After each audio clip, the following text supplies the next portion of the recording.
देश से नक्सलियों और आतंकवादियों को हटाने के लिए भारत सरकार लगातार कदम उठा रही है और जम्मू कश्मीर में भी आज सुरक्षा बल और आतंकियों के बीच में एक बड़ी मुठभेड़ हुई। जैसे आतंकवादियों को सुरक्षा बलों ने घेरा है। चर्चा ये भी है कि एक आध का एनकाउंटर भी किया गया है।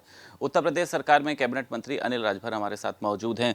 लगातार सरकार तत्पर है, ऐसे लोगों को ढूंढ ढूंढ कर जो है वो मारने का काम कर रही है। किस तरीके से देखते हैं आप? बिल्कुल, देखिए, सेना ने ऑल आउट ऑपरेशन चलाने का फैसला किया था और निरंतर वो कार्रवाई चल रही है। अभी कुछ दिन पहले भी आपने देखा कि आतंकवादियों को मारा गया इनकाउंटर में, और आज भी वो कार्रवाई चल रही है। मुझे लग रहा है कि शाम तक अच्छी खबरें मिलेंगी।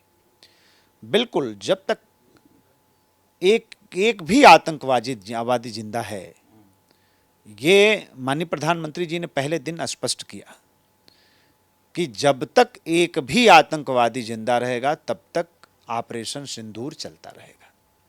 मैं समझता हूं कि माननीय प्रधानमंत्री जी के संकल्प का ही ये हिस्सा है जो आज वहां इनकाउंटर की कार्रवाई चल रही है। अच्छा, आपने देखा एक प्रतिनिधिमंडल बनाया गया, विदेश जाकर वो देश की तारीफ कर रहा है, उसमें कांग्रेस के नेता भी शामिल हैं। लेकिन वहीं एक तरफ कांग्रेस के कुछ नेता हैं, उनका कहना ये है कि पाकिस्तान के बहुत कम राशि के किसी ड्रोन को या नष्ट करने के लिए भारत ने अपने करोड़ों रुपए के मिसाइल बर्बाद कर दिए।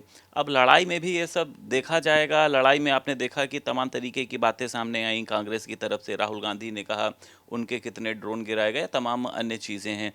क्यों लगातार ऑपरेशन सिंदूर पर कांग्रेस जो है वो सवाल उठा रही है? देखिए, कांग्रेस पार्टी को भारत के हित से कोई लेना देना नहीं है, और हम लोगों ने पहले ही कहा कि कार्रवाई जैसे आगे बढ़ेगी वैसे वैसे इनकी हमदर्दी पाकिस्तान और पाकिस्तान के सेना के प्रति इनकी बढ़ती जाएगी। और आज देखिए, वही चीज़ें सामने आ रही हैं। आपके ज़माने में रक्षा पर आप कितना बजट का प्राविधान करते थे, और मोदी जी की सरकार ने रक्षा पर कितना प्राविधान किया है। रक्षा से संबंधित जो संसाधन होते हैं, भारत 80% उसका आयात करता था, लेकिन आज 80% अपने ज़रूरत की चीज़ों का हम निर्माण कर रहे हैं, हम बना रहे हैं। तो आज हम आत्मनिर्भर हो रहे हैं। ये चीज़ कांग्रेस को कभी अच्छी नहीं लग सकती। और भारत की सरहद सुरक्षित रहे, भारत की जनता सुरक्षित रहे, इसके लिए भारतीय जनता पार्टी की सरकार, हमारी सेना, माननीय प्रधानमंत्री जी का नेतृत्व, जो करना है वो हम सब करेंगे। ठीक है। एक और खबर है सर कि उत्तर प्रदेश में त्रिस्तरीय पंचायत चुनाव को लेकर निर्वाचन आयोग ने तैयारी शुरू कर दी है। 26 में हो सकते हैं, 27 का इसको सेमीफाइनल भी माना जा रहा है। क्या तैयारी रहेंगी आप लोगों की, क्योंकि चर्चा ये है कि आम आदमी पार्टी, आरपीआई, तमाम अन्य वो भी जो है मैदान में रहेंगी। हर चुनाव को सेमीफाइनल से नहीं जोड़। देखिए, अभी बाई इलेक्शन बीता, तब भी हुआ कि ये आने वाले विधानसभा के आम चुनाव का सेमीफाइनल है। चुनाव चुनाव है, सब चुनाव के अपने अलग मायने होते हैं, और जनता का उसी तरीके से माइंडसेट भी होता है। पंचायत चुनाव की तैयारी हम लोग धीरे धीरे कर रहे हैं, और चुनाव आयोग जब कहेगा हम लोग तैयार हैं, कोई हर्ज नहीं है। ठीक है सर। उत्तर प्रदेश सरकार की तरफ से नौकरी दिए जाने को लेकर एक ट्वीट किया गया था, बाद में उसको डिलीट कर दिया गया। अखिलेश यादव ये कह रहे हैं कि सरकार के एजेंडे में नौकरी है ही नहीं। इसी तरीके से आप लोगों ने उत्तर प्रदेश से नौकरियों को डिलीट कर दिया है। भाई, अखिलेश यादव जी की सरकार थी 2012 से लेकर 17 तक। उन्होंने 1,38,000 सरकारी नौकरी दी, और आज उत्तर प्रदेश में भारतीय जनता पार्टी की सरकार है, योगी जी की सरकार है। हमने पिछले 8 साल में 7.5 लाख सरकारी नौकरी दिया है। हमने 12 लाख से ज़्यादा लोगों को निजी क्षेत्र में सेवा योजित किया है। हजारों की संख्या में दुनिया के अंदर भी हमने रोजगार खोजा है और अपने लोगों को रोजगार दिया है। करोड़ों लोगों को हमने स्वरोजगार से जोड़ने का काम किया है। तो प्राथमिकता अखिलेश यादव की नौकरी देने की ज़्यादा थी कि हमारी सरकार की प्राथमिकता ज़्यादा है? आज तो उत्तर प्रदेश की सरकार हर हाथ को काम के संकल्प के साथ काम कर रहे हैं हम लोग। और आपको बताते हुए मुझे गर्व हो रहा है कि पिछले 2 वर्ष से लगातार नए कारखानों के पंजीयन के क्षेत्र में हम देश में नंबर 1 के स्थान पर हैं, महाराष्ट्र को पीछे छोड़कर।